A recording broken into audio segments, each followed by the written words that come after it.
안녕하세요. 수시 모집 중 학생부 교과 전형, 적성 전형, 논술 전형의 특징과 지원 전략에 대해 강의를 진행할 육민관고등학교 교사 박호경입니다. 자, 그럼 가장 먼저 학생부 교과 전형의 특징과 지원 전략에 대해 살펴보도록 하겠습니다. 자, 화면을 보시죠.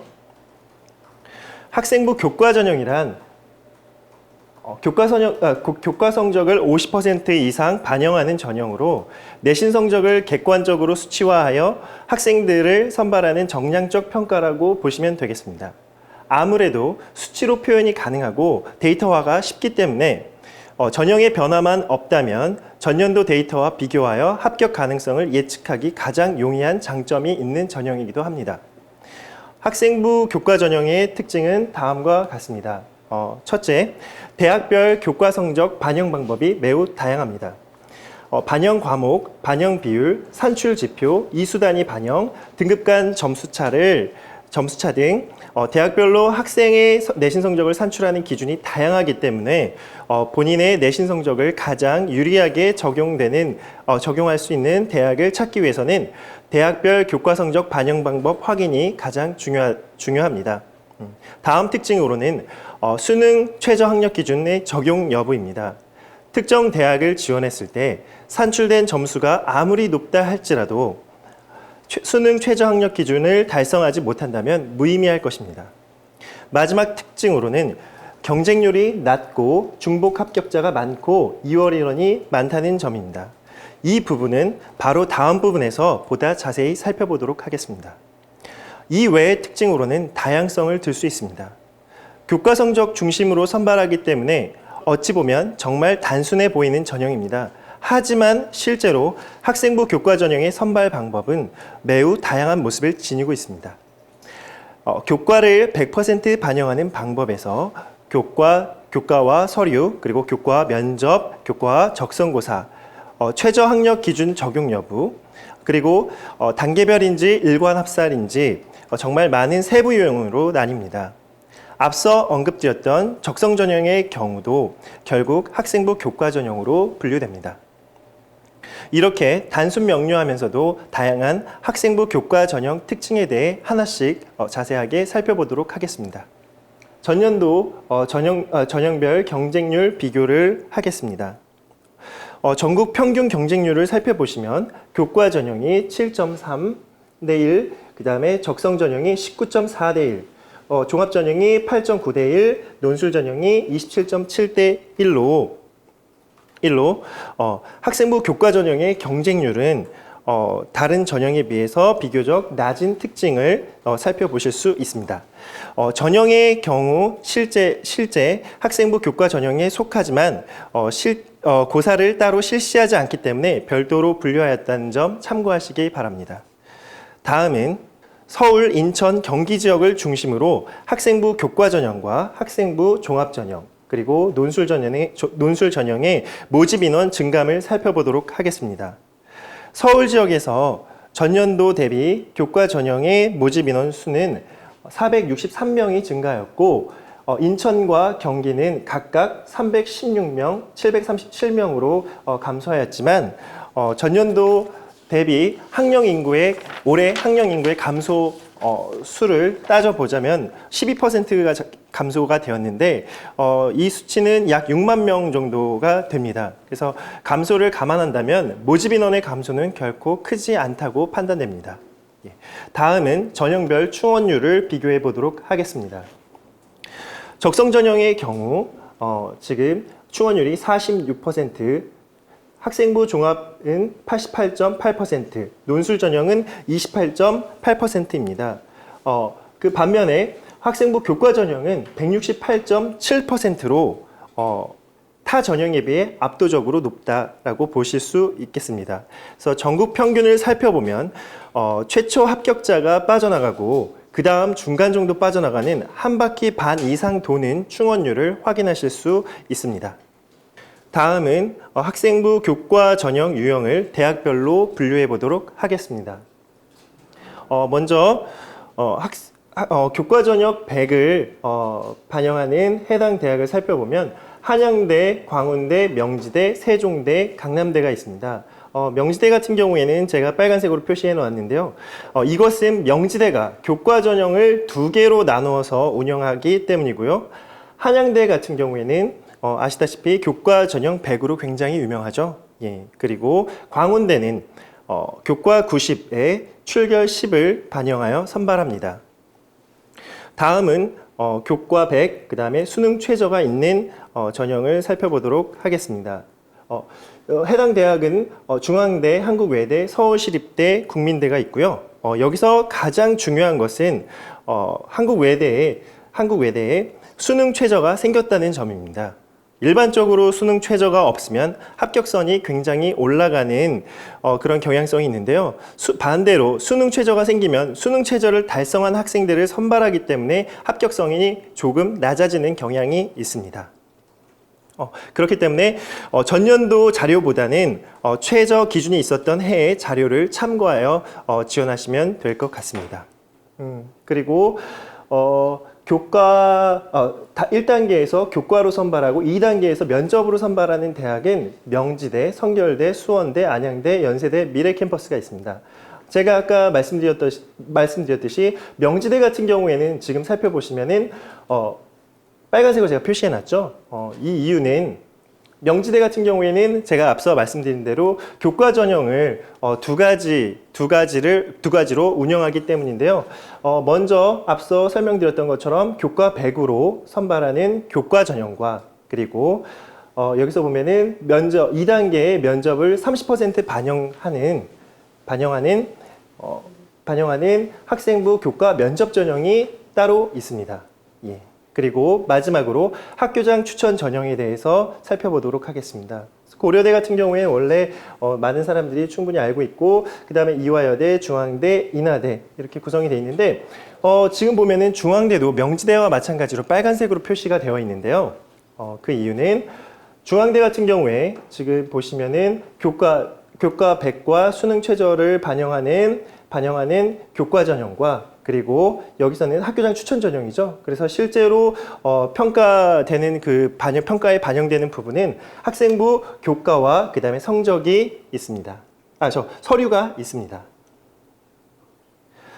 이 외에 지금 제가 보여드리는 16개 대학은 교과 전형을 실시하지 않는 대학들입니다. 교과 전형을 실시하는 대학들이 굉장히 많기 때문에 실제로 다 보여드릴 수는 없고요. 그래서 반대로 실시하지 않는 대학들을 보여드리겠습니다. 그래서 건국대, 경희대, 동국대, 서강대, 성균관대, 연세대, 교원대, 한동대, 그리고 포항공대, 그 다음에 경인교대로 시작으로 해서 춘천, 청주, 대구, 진주, 광주교대가 있다고 보시면 될 것 같습니다. 다음은 일부 대학을 통해 교과 성적 반영 방법에 대해 알아보도록 하겠습니다. 지금 보시면은 여기 나와 있는 광운대와 그 다음에 국민대, 서울여대, 성공회대, 이화여대 같은 경우에는 반영 교과가 인문은 국수영사, 자연은 국수영과로 이루어져 있습니다. 근데 차이점을 살펴보시면은 지금 보면은 광운대와 국민대, 그 다음에 이화여대 같은 경우에는 반영 과목에 있어서 해당 교과 전 과목을 반영하고 있고요. 근데 반면에 제가 말씀드린 대학 중에서 서울여대와 성공회대 같은 경우에는 지금 그러니까 서울여대는 교과별 3과목씩 12과목을 반영하고 있고요. 그리고 성공회대는 9과목을 반영하고 있습니다. 그렇기 때문에 예를 들면 광운대와 성공회대에 지원한 동일한 학생의 내신 산출 점수는 반영 과목 수가 다르기 때문에 다르게 산출될 수 있습니다. 그래서 그 부분은 반드시 알아두셔야 되고요. 그 다음에 한 가지만 더 살펴보면 덕성여대의 경우 보면 인문계열 같은 경우에 수학을 반영하지 않고 있습니다. 그래서 이와 같은 경우에는 타 교과에 비해 수학 성적이 낮은 학생이 만약에 지원할 경우 오히려 유리한 점수를 획득할 수 있습니다. 그러므로 대학별 교과 성적 반영 방법을 잘 파악하고 지원하는 것이 매우 중요하다고 할 수 있습니다. 다음은 수능 최저 학력 기준을 적용하는 대학들이 나와 있습니다. 그래서 학생부 교과 전형 유형에 수능 최저 학력 기준을 적용하는 대학과 적용하지 않는 대학이 있는데요. 보시면은 최저학력을 적용하는 대학 기준을 말씀드리면 교과 100을 반영하는 이런 대학들이 상당히 많이 있죠. 그리고 교과와 비교과를 반영하는데, 그리고 단계별 전형을 실시하는 곳이 있습니다. 그 다음에 일관합산 전형으로 학생부 면접 서류를 통해서 한 번에 선발하는 그런 대학들도 쭉 보실 수 있습니다. 제가 여기에 강원대 지역인재에 노란색으로 표시를 해 두었는데요. 강원대는 저 개인적으로 생각하기에 다른 지역의 지방 거점 국립대 중 지역인재에게 더 큰 혜택을 주는 대학 중 하나라고 생각합니다. 따라서 지역인재를 지원하는 강원도 출신의 우리 학생들은 최저학력 기준만 갖춘다면 분명 좋은 결과가 예상되는데요. 그래서 수능을 좀 더 준비해서 지역인재 전형에 한번 도전해 볼 것을 추천드립니다. 다음은 수능 최저학력 기준 적용 예시입니다. 그래서 학력 기준을 살펴보시면은 지금 보면은 전부 다 어떻죠? 반영 교과도 많고 실제로 등급도 굉장히 높은 편입니다. 그래서 특히 고대 같은 경우에 올해 어떤 변화가 생겼냐면요. 그러니까 학교 추천 전형이 지금 이와 같이 등급이 변화가 되었습니다. 그래서 기존에 3개에서 6등급이었던 게 5등급으로, 그 다음에 3개 합이 7등급이었던 게 6등급으로 최저학력 기준을 더 낮춰서 실제로 대학에 진학을 할 때, 고대에 진학을 할 때 가장 중요한 부분은 최저학력 기준이 될 것이라고 예상합니다. 예, 그리고 일부 다른 대학들의 최저 기준을 확인하시고요. 근데 이렇게 최저학력 기준을 내용을 살펴보셨을 때 드는 생각이 있을 겁니다. 무엇이냐면은 우리가 수능을 열심히 준비해서 이 최저학력 기준을 맞추기 위해서 엄청난 노력을 해야 된다는 사실을 아마 충분히 느끼시고 계실 것 같은데요. 예, 그 부분 챙겨주시고요. 다음은 학생부 교과 전형 유형 중에서 수능 최저학력 기준을 적용하지 않는 대학들입니다. 그래서 지금 여기서 보시면은 수능 최저학력 기준을 적용하지 않게 되면은 실제로 여기 나와 있는 가장 많은 대학들이 지금 분포하고 있는데, 교과 100 전형 같은 경우에 전형의 합격선은 최저학력 기준이 없기 때문에 당연히 상승하겠죠. 그래서 그런 부분을 챙겨주셔야 되고요. 그리고 나머지 전형들은 수능 최저만 걸려있지 않을 뿐 나머지 부분은 다 똑같다라고 보시면 되고, 해당 대학들을 다시 한번 확인해 주세요. 그리고 제가 앞서 말씀드렸던 것처럼 지금 명지대와 같은 경우에는 어떻죠? 지금 보면은 교과 100으로 선발하는 학생부 교과 전형과, 그 다음에 여기서 보시면은 명지대와 같은 경우 지금 보면은 2단계 면접을 30을 반영하는, 그래서 학생부 교과 면접 전형이 있다라고 보시면 될 것 같습니다. 다음은 교과 면접 주요 사항에 대해서 알려드리도록 하겠습니다.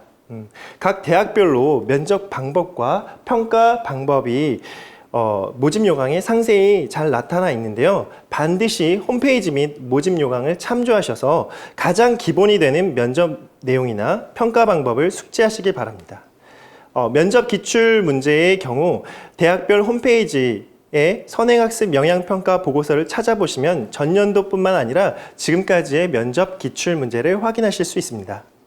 앞서 말씀드렸던 대로 지금 명지대 같은 경우에는 교과 선발 방식이 학생부 내신 성적을 100으로 반영하는 학생부 교과와, 그 다음에 1단계에서 학생부 100을 반영하고, 그 다음에 2단계에서 면접을 30% 반영하는 교과 면접으로 분류가 됩니다. 그래서 인문계열 합격자의 평균을 한번 간단하게 좀 살펴보시면요. 이런 특징이 있습니다. 지금 보시면은 인문계열 같은 경우에 지금 보면은 학생부 교과 전형, 면접이 없는 학생부 100을 반영한 전형 같은 경우에는 2.26이 평균 되겠고요. 그리고 학생부 교과 면접, 그러니까 면접이 30% 들어가는 전형에서 합격자 평균은 2.83으로 상당히 좀 차이가 있죠. 예, 그래서 이와 같은 부분을 어떻게 해석하실 수 있냐면은 자연계열에서도 마찬가지로 비슷한 현상이 일어나고 있는데요. 예. 그래서 결국 내신 성적이 불리한 학생이 자신 있는 면접을 통해 자신의 불리함을 극복하고 그 다음에 역전을 했다라고 생각할 수 있겠습니다. 그래서 결국 가장 중요한 것은 자신에게 맞는 그런 교과 전형을 찾는 것이 굉장히 중요하다라는 그 중요성을 보여주는 좋은 예라고 생각합니다. 예. 지금까지 학생부 교과 전형의 특징에 대해서 같이 살펴보았는데요. 마지막으로 학생부 교과 전형의 지원 전략에 대해서 짚고 넘어가도록 하겠습니다. 자, 보시죠. 지금 보면은 첫째, 대학별 전년도 합격선을 확인. 그 다음에 둘째, 대학별 교과 성적 반영 방법 확인. 그리고 대학별로 성적을 산출하여 본인에게 가장 유리한 대학을 찾기. 그 다음에 셋째, 자신의 능력을 고려하여 자신에게 맞는 교과 전형을 선택하고 준비합니다. 마지막으로 수능 최저 기준을 달성하기 위한 노력이 있습니다.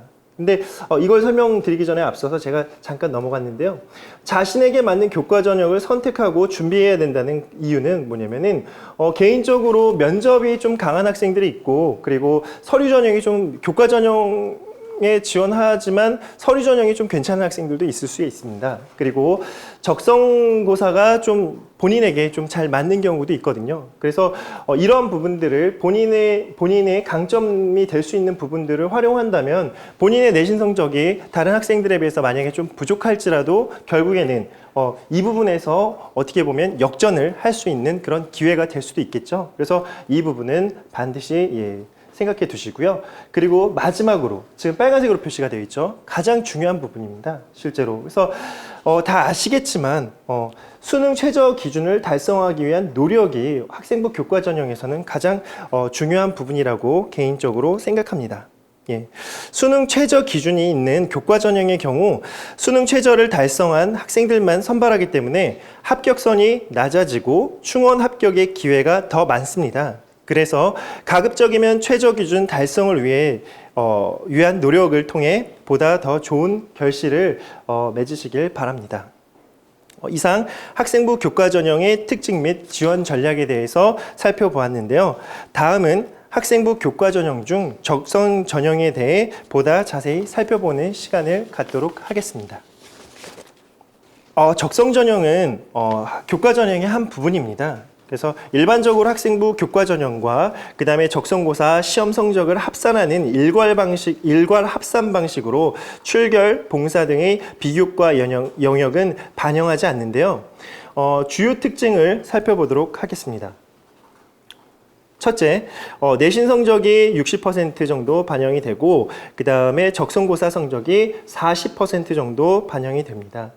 물론 이제 수원대 같은 경우에는 실제로 1.2%의 차이가 있긴 한데요. 근데 거의 차이가 미미하기 때문에 일반적인 그런 내용들을 안내해 드리도록 하겠습니다.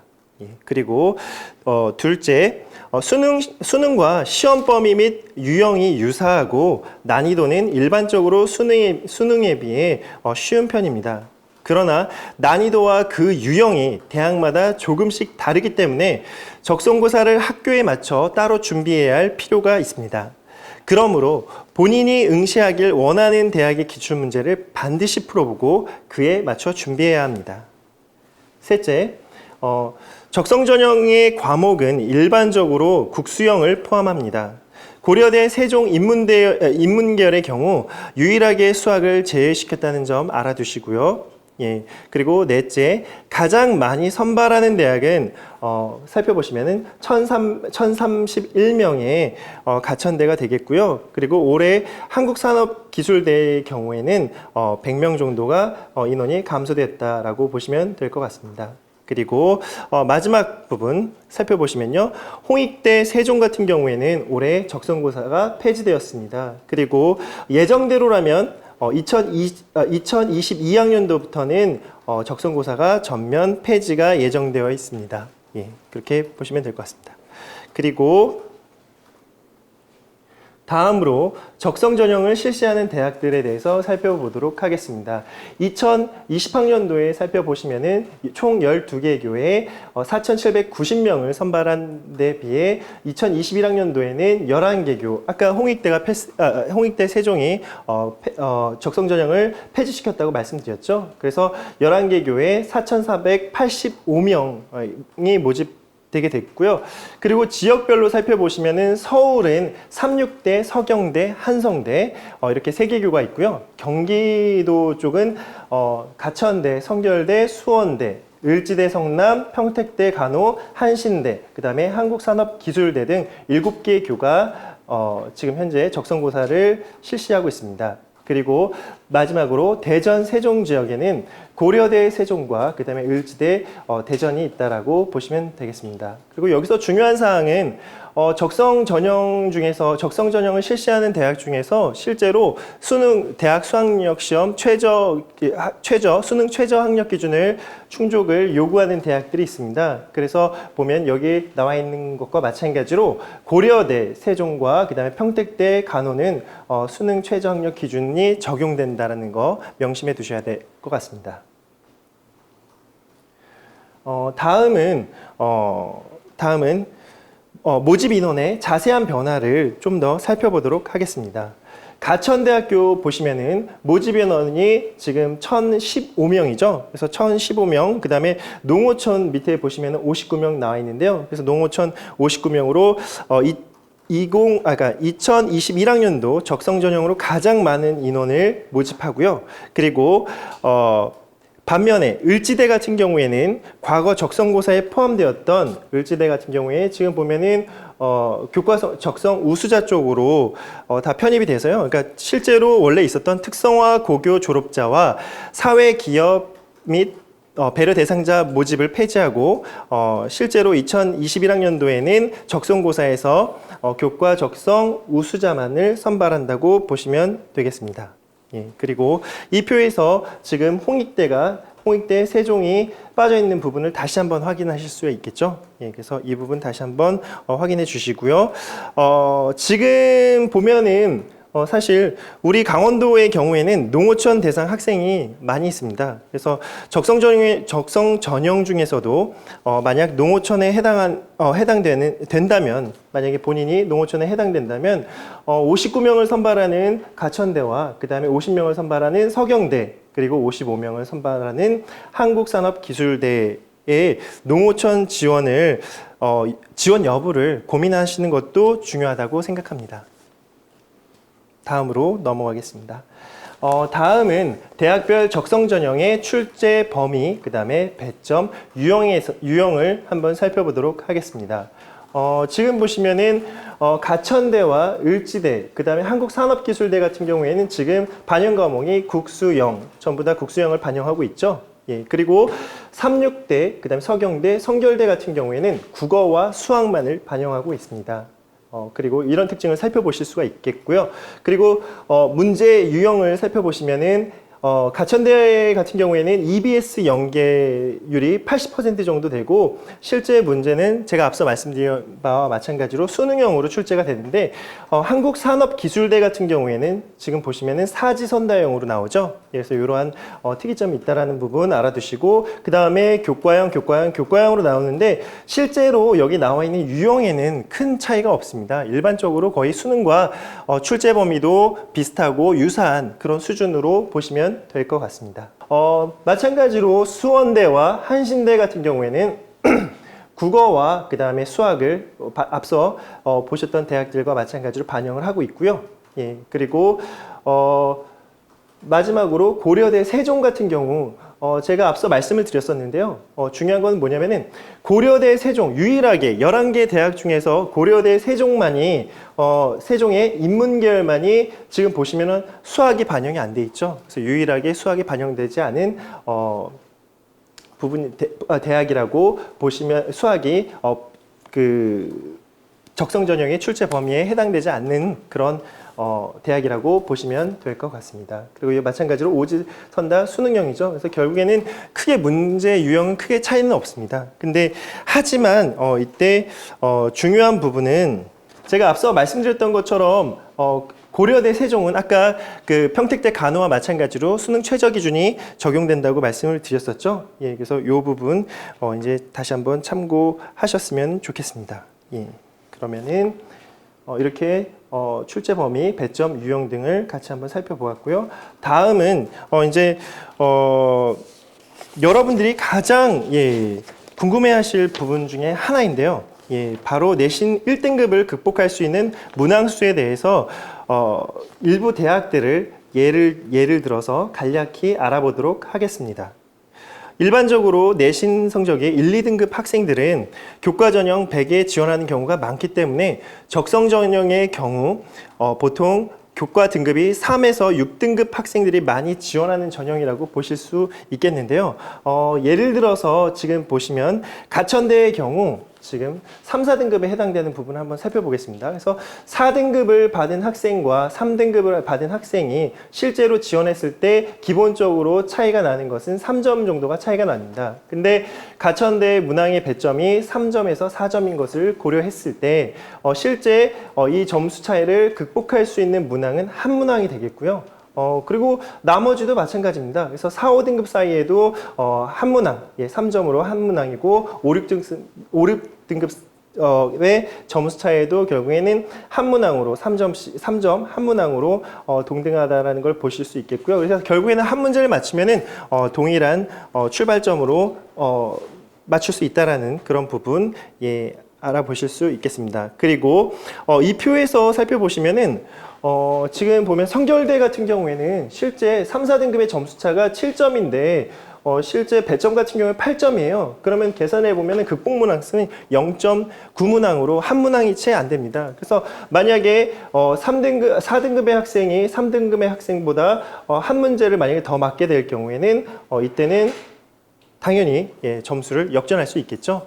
그래서 이런 부분을 잘 파악하시면 도움이 될 것 같습니다. 그래서 지금까지 적성 전형에 대해서 같이 살펴보았는데요. 적성 전형 지원 전략에 대해서 마지막으로 정리해 보도록 하겠습니다. 먼저 살펴보시면은 적성고사는 짧은 시간 안에 많은 문제를 푸는 시험이다라는 부분이 중요하고요. 그리고 수능 난이도의 80 정도의 수준, 그러니까 약간 수능보다 쉬운 수준의 수능형 문제가 대부분 출제된다라고 보시면 되겠고요. 그 다음은 정해진 시간 내에 문제를 해결하는 시간 안배 연습이 합격의 비결이 되겠습니다. 그리고 그 다음은 국어와 영어 풀이 시간을 좀 줄이고 수학의 시간을 더 배분해서 연습하는 것이 필요하겠습니다. 왜냐면은 대부분의 그 학교, 세종대학교란다. 그 고려대학교 세종 캠퍼스의 적성 전형 중에서 인문계열 외에는 대부분이 다 수학을 반영하고 있기 때문에 수학이 매우 중요하다고 보시면 되겠고요. 그리고 다음 부분 살펴보시면 적성고사 합격선은 만점의 70% 전후이므로 모르는 문제는 과감하게 패스하실 것을 권유드립니다. 그러니까 이게 사실은 짧은 시간 안에 제가 처음에 설명드렸던 것처럼 많은 문제를 푸는 시험이기 때문에 이 부분은 반드시 주의를 해주셔야 될 것 같습니다. 그리고 마지막으로 살펴볼 것은 지금 보시면 대학별 기출문제 분석 및 출제 빈도가 높은 문제를 풀기라고 말씀드렸는데 실제로 적성고사의 경우를 살펴보면은 출제 범위나 그러니까 수능과 마찬가지로 그러니까 수능의 출제 범위나 그 다음에 유형과 비슷한 그런 부분이 있지만 대학별로 난이도 및 난이도와 그 다음에 유형에 일부 좀 차이가 있습니다. 그래서 그 부분을 여러분들이 잘 확인을 하시고요. 그 다음에 실제로 그 해당 대학의 기출문제를 찾아서 푸시는 것이 풀고 연습하고 대비하시는 것이 가장 중요한 부분이라고 생각됩니다. 그래서 지금까지 적성 전형의 그런 특징과 지원 전략에 대해서 같이 살펴보았고요. 그 다음에 마지막으로 논술 전형의 특징과 지원 전략에 대해서 같이 한번 살펴보도록 하겠습니다. 논술 전형의 주요 특징을 살펴보기에 앞서 논술에 대해 간단하게 정의를 드리자면 논술 전형 같은 경우에 대부분 많은 학생들이 글을 쓰는 것이 더 중요하다고 생각하고 글쓰기 시험이라고 착각하는 경우가 상당히 많은데요.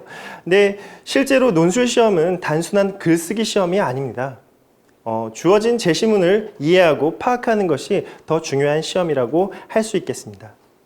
그럼 2021학년도 논술 주요 특징에 대해서 같이 한번 살펴보도록 하겠습니다. 첫째, 논술은 학생이 지닌 통합적 지식을 바탕으로 문제를 해결하는 능력을 측정하고 선발하는 대학의 선별 도구라고 보시면 되겠습니다. 그리고 둘째, 논술 문제를 해결하기 위해서 논리적, 분석적, 비판적, 창의적, 종합적 사고력이 요구가 되고 그 다음에 이는 당연히 대학에서 학생들을 선발하는 기준이 됩니다. 셋째, 당연히 고교 교육과정 범위 내에서 출제가 되겠죠. 그래서 범위는 이렇게 확인하시면 될 것 같고요. 그리고 넷째, 대학별 논술 유형별로 다양한 논술의 형태가 존재합니다. 그러므로 학생 여러분이 어떤 유형의 논술에 적합한지 스스로 능력을 돌아보고 본인이 응시할 대학을 선정하는 것은 매우 중요하다고 생각합니다. 지금 보시면 인문계열 같은 경우에는 언어 논술, 그다음에 언어와 그다음에 통계 도표 분석, 그다음에 언어 논술, 수리 논술, 그다음에 영어 제시문 등이 있고요. 그다음에 자연계열 같은 경우에는 수리 논술, 언어 논술과 수리 논술, 그다음에 수리 논술과 과학 논술, 그다음에 통합 논술 등이 있다라고 보시면 되겠습니다. 여기서 잠깐 인문계열 논술을 좀 살펴보시면요. 인문계열 논술 같은 경우에는 일반적으로 사회적 쟁점이 되는 사안들에 대해서 학문적, 철학적 사유를 요구하는 경우가 많습니다. 그래서 주어진 제시문을 읽고 분석해서 가치를 기준으로 해법을 제시하는 그런 방식이라고 생각하시면 되겠고요. 그리고 또 다른 유형으로 그림, 사진, 도표, 그래프 등 시각적 자료를 해석해서 그 경향성을 파악하고 다양한 현상을 분석하는 능력을 평가하는 시험이라고 보시면 되겠습니다. 그리고 자연계열 논술은 뒷부분에서 좀 더 자세하게 다루도록 하겠습니다.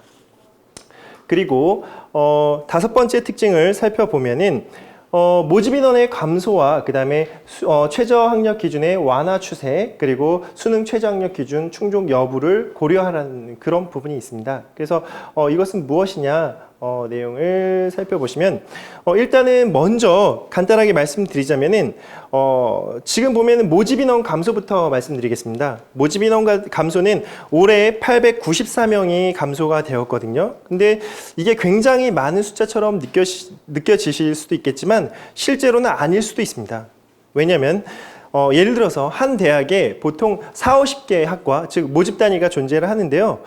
만약 한 대학에서 특정 한 대학에서 예를 들어서 한 대학에서 40명 정도의 모집 인원이 감소되었다고 가정을 하면 학과별로 실제로 1명 정도꼴로 줄어든 것밖에 안 되기 때문에 여러분들이 그렇게 크게 체감하실까 저는 좀 의문이 들거든요. 그래서 그 부분도 있고 그리고 실제 학령 인구 감소 때문에 큰 체감을 보기 어렵다고 보시면 될 것 같습니다. 왜냐하면 제가 앞서 말씀드린 것처럼 올해는 전년도 대비 학령 인구가 약 12%, 즉 6만 명 정도가 또 감소를 했거든요. 그래서 그 부분을 감안하신다면 뭐 큰 차이는 아니라고 생각됩니다. 근데 참고로 가장 감소폭이 좀 눈에 띄는 대학으로 연대 223명이 있고요. 그 다음에 가장 많이 인원이 증가한 대학은 118명이 증가한 한국산업기술대가 있습니다. 그래서 근데 이 중에서 또 이제 살펴보실 게 마지막으로 말씀드린 연세대 같은 경우에는 축소된 그 223명이 학생부 종합전형과 그리고 정시 모집 인원으로 분산되었다고 하니까 이 점 반드시 참고하시고 추후 모집 요강을 통해 정확한 정보를 확인하시기 바랍니다. 그리고 이제 지금 보면은 최저 학력 기준이 지금 완화 추세에 있다고 말씀을 드렸었죠. 그래서 지금 보면은 최근 대학들이 논술 전형의 수능 최저 학력 기준을 폐지하거나 완화하는 지금 추세에 있습니다. 좀만 더 살펴보시면 대학들 지금 보여드리겠습니다. 그래서 덕성여대, 성신여대, 연세대, 미래캠퍼스, 그 다음에 이화여대, 한국외대, 그 다음에 홍익대 같은 경우에 지금 등급 조정이 있었죠. 그래서 이와 같이 완화됐지만 여러분들 지금 등급 보시면은 최저 학력 기준 보시면 어때요? 낮은가요? 결코 낮지 않습니다. 그러니까 꽤 어렵습니다. 그래서 결국에는 여러분들이 지금까지 이제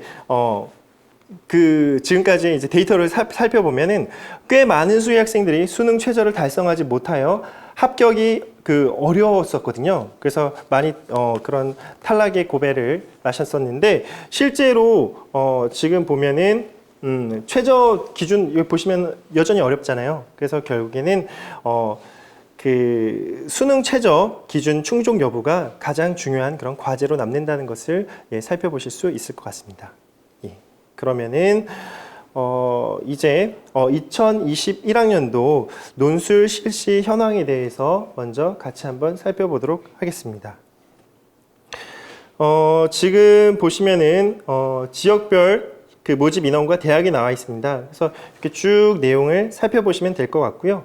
근데 지금 보시면은 강원 지역의 경우 여기서 보면은 강원 지역에 보면은 연세대 미래 캠퍼스가 지금 강원 지역이 하나죠. 그래서 262명의 논술 전형을 이제 262명을 모집하는 논술 전형을 실시하는데요.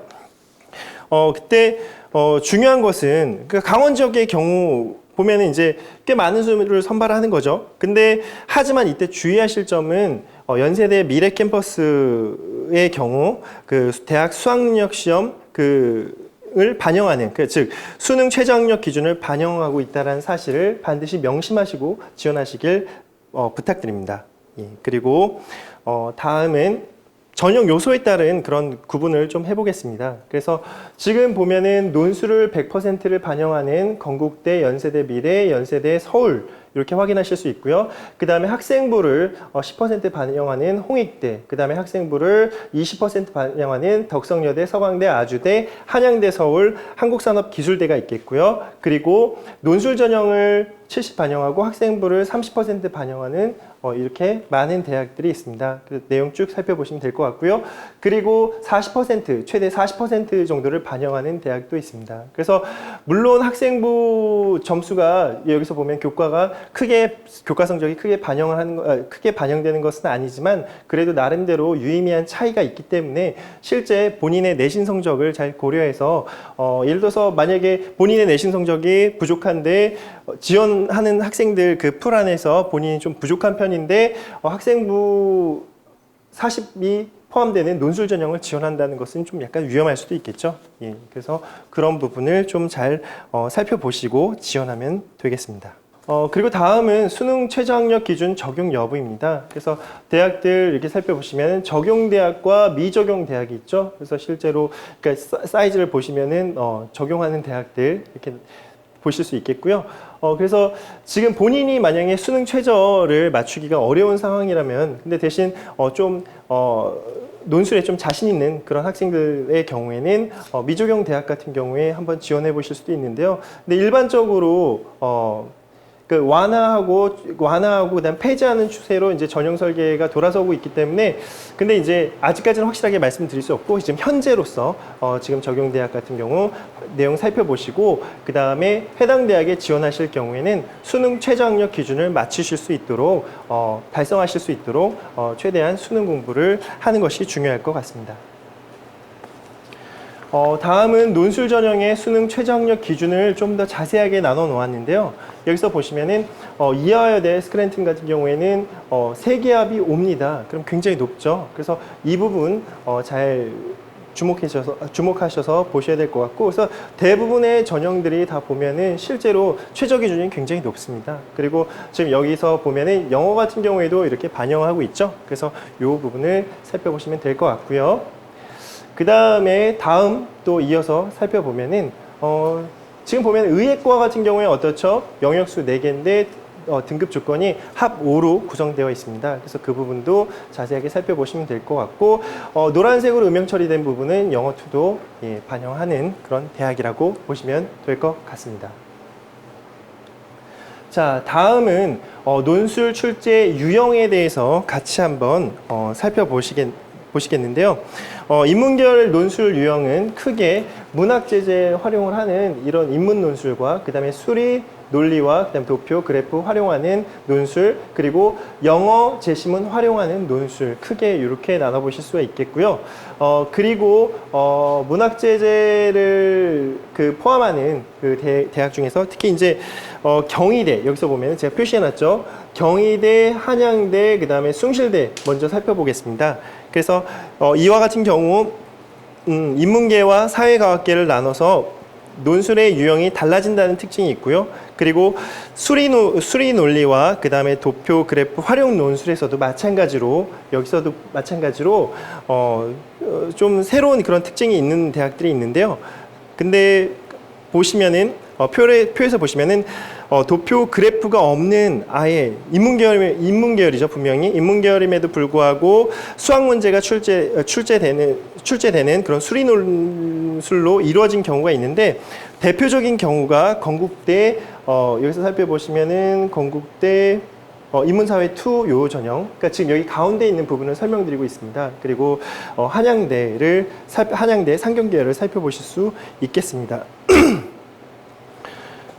그리고 지금 보면은 결국에는 진짜 인문계열 논술임에도 불구하고 결국에는 수학 문제가 출제되면 수학 문제 위주로 이제 출제된다라고 보시면 될 것 같고요. 나머지 논술들은 수리적 개념이 그런 활용된 그런 도표나 시각 자료들을 통해서 선발하고 있다라고 보시면 될 것 같습니다.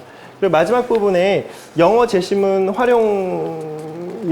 활용되는 그런 대학들이 있는데요. 살펴보시면은 경희대 사회, 그 다음에 연대 서울 캠퍼스, 그리고 이화여대 인문원, 그 다음에 한국외대. 그래서 이 대학들은 전부 다 제시문들 중에서 하나가 영어로 출제되고 있다라고 보시면 될 것 같습니다.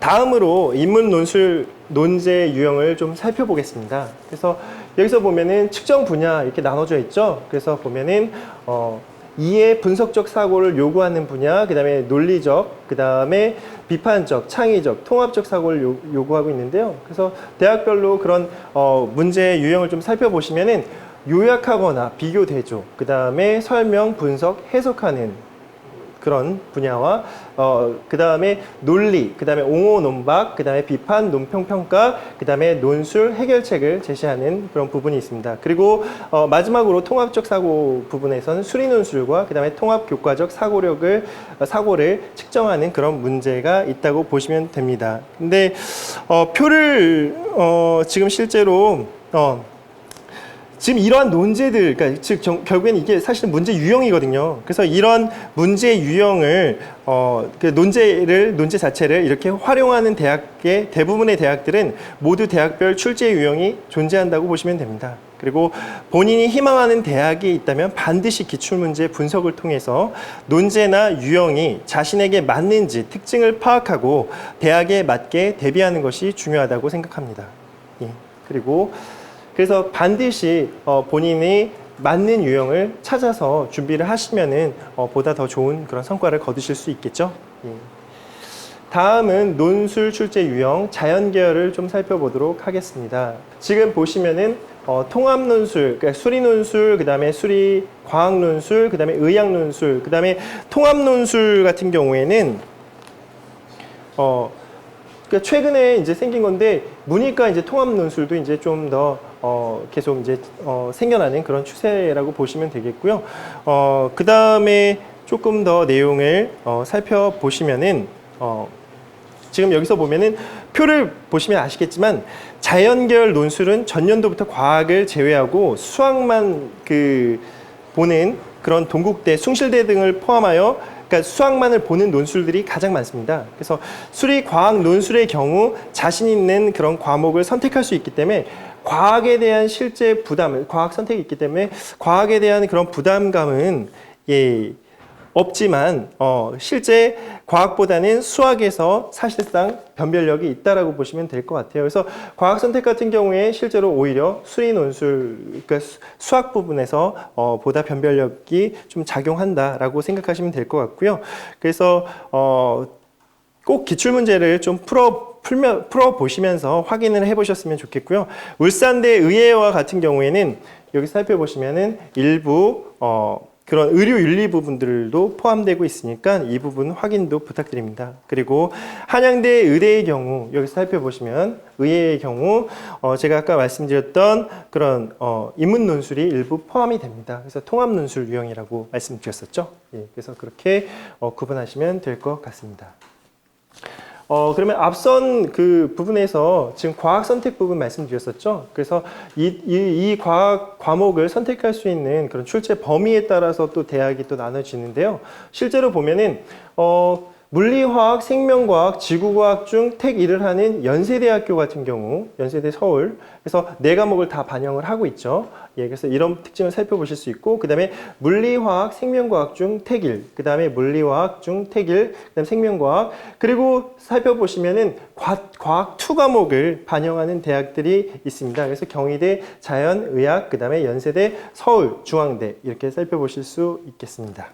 지금 보시면은 2021학년도 논술 그 전형 일정이거든요. 그래서 논술 전형 일정은 아시겠지만 수능 이전과 수능 이후로 나뉩니다. 근데 실제로 이 일정 같은 경우에는 사실상 그 일정 자체가 전략이 될 만큼 이 논술 전형 그 일정이 굉장히 중요하거든요. 그래서 실제로 보시면은 여기서 보면은 수능 이전에 실시하는 대학들을 살펴보면 서울 지역에는 서울시립대, 성신여대, 그 다음에 연세대 서울, 홍익대 서울, 그 다음에 경기 지역에는 가톨릭 인문으로 이렇게 보실 수가 있거든요. 예. 그리고 수능 이후에 실시하는 대학들 거의 대다수의 대학이죠. 그래서 이 대학들을 제외한 나머지 대학들은 전부 다 수능 이후에 시험을 실시를 합니다. 근데 이제 여기서 이제 중요한 부분이 이제 발생을 하는데요. 실제로 수능 이후에 논술 전형을 실시를 한다면 실제로 그 발표까지, 그러니까 전형을 실시할 수 있는 그 기간이 약 한 3, 4주 정도밖에 되지 않습니다. 그래서 여기 나와 있지만 여기서 보면은 과학기술대, 그러니까 서울과학기술대를 제외한 나머지 대학들 같은 경우에는 보통 주말에 실시를 하거든요. 그래서 3, 4주 안에 주로 이제 좀 약간 토요일, 일요일을 몰아서 실시하기 때문에 이 많은 대학들이 다 실시하다 보면 당연히 겹치는 부분이 생기겠죠. 그래서 본의 아니게 포기해야 되는 경우도 생길 수가 있습니다. 그래서 그 부분 좀 주의하셔야 될 것 같고요. 그 다음에 수능 이전에 만약에 선택한다, 그러면은 보통 보면은 아무래도 수능 최저를 맞추기 위해서 수능을 준비하는데 이전에 보면은 좀 약간 그런 과업 부담도 생길 수 있고, 준비하는데 부담도 생길 수 있고, 그 다음에 일부 성적이 높은 학생들 같은 경우, 그래서 재수생이나 뭐 일부 성적이 높은 학생들 같은 경우에는 흔히 우리가 얘기하는 수시 납치가 될 수도 있기 때문에 이 부분 전형에 응시할 때는 반드시, 그러니까 수능 이전에 논술 전형에 응시할 때는 반드시 이 부분을 확인을 해 주셔야 될 것 같습니다. 마지막으로 이제 논술 전형 지원 전략에 대해서 살펴보고 끝마치도록 하겠습니다. 그래서 첫째, 지원대학의 수능 최저 학력 기준 유무를 먼저 확인하시는 게 중요할 것 같습니다. 그래서 본인이 수능 최저 학력 기준을 달성할 수 있는지 없는지. 근데 사실 최저 기준을 달성할 수 있다면, 지원하시면은, 그러니까 어느 정도 이제 논술도 준비를 하시고 두 가지 다 준비를 하시면은 좋은 결과가 예상되고요. 그 다음은 대학별 논술 시험의 유형과 그 다음에 출제 경험을 파악하는 게 굉장히 중요하다고 말씀드렸습니다. 그래서 본인이 지원하고자 하는 희망 대학의 논술 전형을 좀 확인을 하시고, 그리고 기출문제를 찾아서 풀어보시는 그런 노력을 함으로써 이제 좀 출제 경향을 파악하는 그런 부분이 있었으면 하고요. 그리고 지원하는 대학의 논술고사 정보 수집이 되게 중요하겠습니다. 그리고 대학별 모의 논술 참여하는 것도 중요하겠고요. 그리고 선행학습 영향평가 보고서 및 그 논술 가이드북을 활용하시면 되겠습니다. 그래서 아까 앞서 말씀드렸던 것처럼 선행학습 영향평가 보고서에는 면접에 대한 내용과 그 다음에 논술에 대한 내용, 그래서 대학별 고사에 대한 내용들이 나와 있으니까 이 부분 활용하시면 좋을 것 같고요. 그리고 아까 전에 출제 범위가 교육과정이라고 말씀드렸었죠. 그래서 교과서를 적극적으로 활용하시면은 분명히 좋은 결과가 있으실 거라고 생각이 듭니다. 예, 그리고 논술 같은 경우에는 나름대로 이제 수능과 이제 병행해서 준비를 해야 되는 그런 부분도 있고, 그 다음에 논술 같은 경우는 단기간에 사실 실력을 쌓기는 쉽지가 않습니다. 그래서 시기별 학습 전략을 잘 세워서 논술과 수능 준비를 함께 병행해서 철저히 준비하시는 게 중요할 것 같습니다. 예, 그래서 지금까지 교과 전형, 그다음에 적성 전형, 논술 전형에 대해서 말씀드렸습니다. 그래서 코로나로 인해 여러 걱정이 많을 우리 강원도 고3 수험생 여러분들을 여러분들의 가족과 그다음에 여러분들의 담임 선생님 그리고 강원 진학센터가 함께 응원합니다. 예, 감사합니다.